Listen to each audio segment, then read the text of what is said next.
Praise the Lord. இயேசுவால் எந்த சூழ்நிலையும் மாற்ற முடியும்.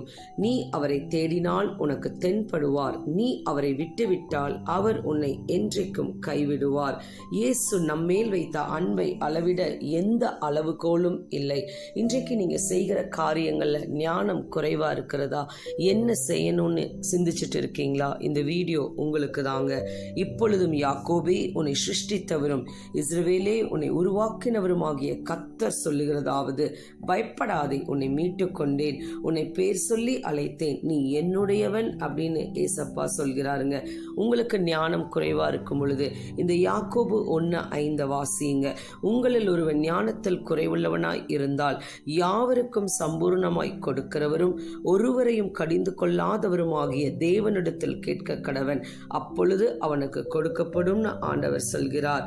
நீங்க ஞானத்தை குறித்து வாசிக்கும் பொழுது ஞானத்தை அறிந்து கொள்வது உன் ஆத்துமாவுக்கு இன்பமாய் இருக்கும். அது முடிவில் உதவும். உன் நம்பிக்கை வீண் போகாது. எப்ப ஞானம் கிடைக்கும்னா, நீதிமொழிகள் 1:7 படி கர்த்தருக்கு பயப்படுதலே ஞானத்தின் ஆரம்பம். கர்த்தர் ஞானத்தை தருகிறார். அவர் வாயினின்று அறிவும் புத்தியும் வரும். கர்த்தர் உங்களை அறிந்து கொண்டார். அவர் உங்களை சிறப்பான நோக்கத்திற்காக வைத்திருக்கிறார் என்ற இந்த வசனத்தை விசுவாசியுங்க. நீங்கள் விசுவாசம் உள்ளவர்களாய் ஜெபத்திலே எவைகளை கேட்பீர்களோ அவைகள் எல்லாம் பெறுவீர்கள் என்றார். இப்போ என்னென்ன வசனங்களை சொல்லி ஜெபிக்கலானா நீங்க சொல்லுங்க. ஆண்டவரே, நீர் நல்லவரும் மன்னிக்கிறவரும், உம்மை நோக்கி கூப்பிடுகிற யாவர் மேலும் கிருபை மிகுந்தவருமாய் இருக்கிறீர். நீர் உமது அடியேனுக்கு கொடுத்த உமது வாக்கின்படி உமது கிருபை என்னை தேற்றுவதாக. எனக்கு நன்மை உண்டாக என்னை நினைத்தருளும். என் ஜீவனுள்ள நாளெல்லாம் நன்மையும் கிருபையும் என்னை தொடரும். நான் போகும் வழியை கர்த்தர் அறிவார்.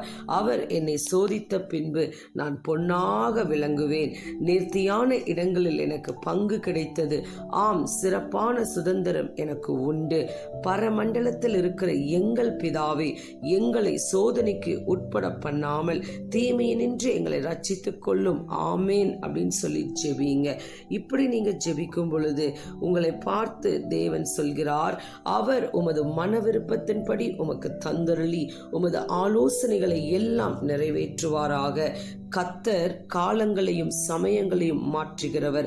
ராஜாக்களை தள்ளி ராஜாக்களை ஏற்படுத்துகிறவர்.